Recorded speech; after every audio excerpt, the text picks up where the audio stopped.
Okay, here's another chapter on plugged radiators. This is the radiator I ran that flow check on, and it didn't flow very good. And we back flushed it. It flowed a little bit better, but it got worse again when we flow tested it again. I forget the numbers, but it's on one of my earlier videos. So now we're going to take this to a radiator shop and have them take the tank off and core it out, or at least flow test it. Turns out the guy didn't flow test it, or didn't. His method was just fill it up with water and let it run out, and that tells you absolutely nothing. So I was looking for 38 gallons a minute, and he couldn't help us. So I'm not going to attempt to take this, unsolder all this. I think the whole thing would come apart. So I just cut some windows in it, and I used this little saber saw with a metal blade in it. I think I broke 2 blades, or maybe just one. Anyway, I'll show you what's inside. For all you guys who think your radiators aren't plugged, this is what you get. And now we can brush a lot of that off, but the tubes themselves are going to be pretty plugged up. I'll open up the other.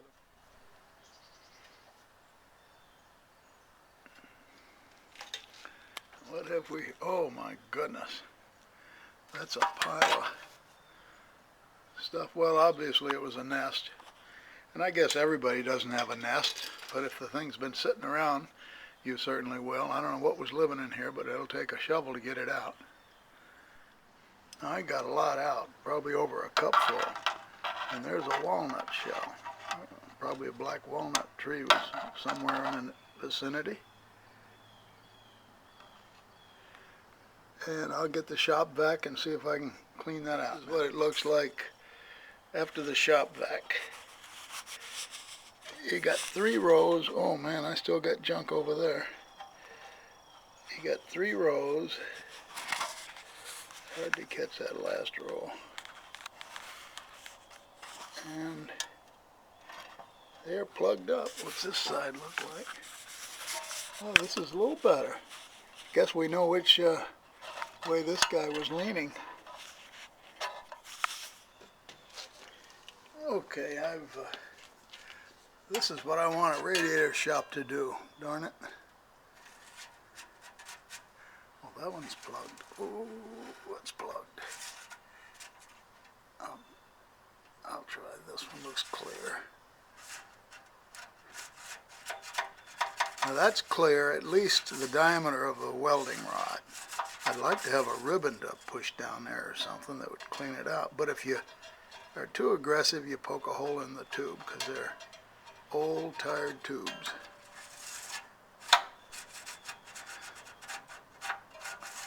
But at least, by golly, water will flow through it. Now here's a plugged one, looks like. Knock that through okay. See, with this method, you can't get all of them. That's my problem. I need something flexible. I don't see why a radiator shop couldn't cut windows in it and do just what I'm doing and do a lot better job. Because it's a good way to save an old radiator. It still has a lot of life in it. Okay, I got me some carburetor cleaner, and that is doing a wonderful job. And the ones I can get to, I can clean out. Now, I could use a better probe here, and maybe a steadier hand, but that was fine. And I don't think I've poked a hole in any of them yet. Can't be too violent with them.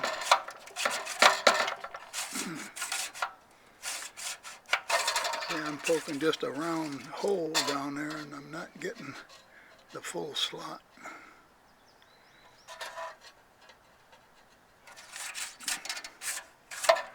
Well, that went pretty good. Try this guy.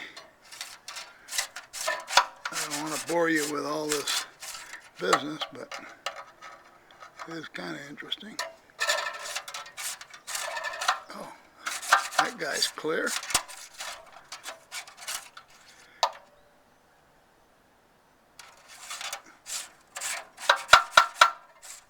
nice clear. Now I'm pushing all this junk to the bottom, so we'll wash that out in a little while. Oh, that had some junk in it. But the carburetor cleaner seems to do a good job, because with the little probe I can squirt the juice in there, and it kind of eats that stuff up a little bit. Something at the bottom of that guy.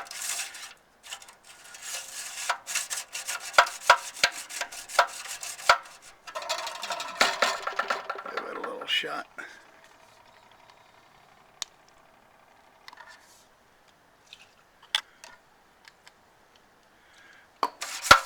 Oh, look at that. Man, that's a ticket, huh? Okay, I'm going to run the hose in the top of the radiator, and like this. Let me show you what the top looks like. That's clean. See that pretty good. I got to almost all the tubes. I didn't get them all the way down to the bottom. The far outreaches you can't really get. You just scratch the top.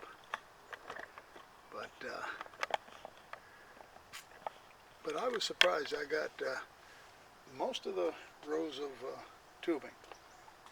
Okay, here goes the water in the top.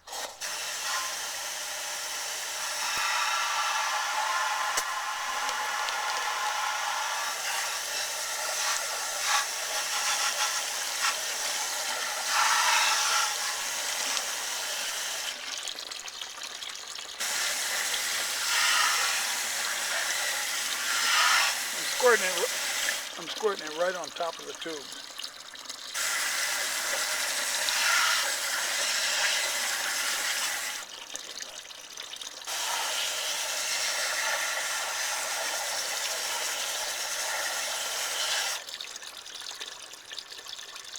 Well, it's black water. I don't know what's in it. Maybe a lot of fuzz or so.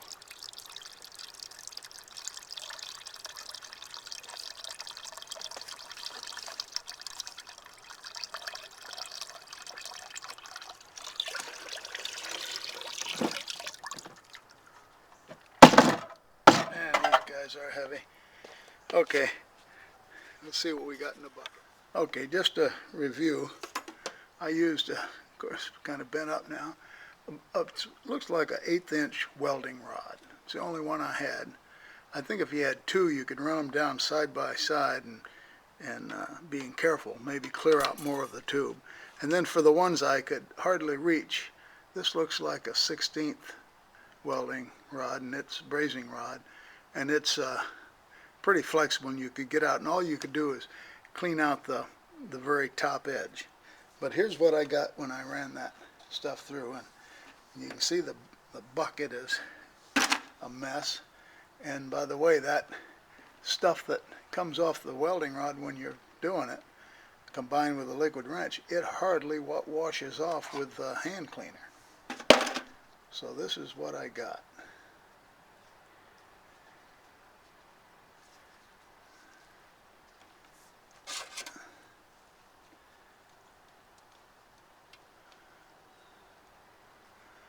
Oh, I got a lot of goop there, if you can see it. Holy cow. And that was all in the, throw that stuff away. Then I did this one just to start with in a napkin, and I got a little stuff there, but that was running too slow for me. So anyway, I think I've got a pretty cleaned out radiator, and what we'll do is either probably tape it up and flow test it, because we don't have to solder it up to flow test it. And we'll see how close to 38 gallons a minute we can get.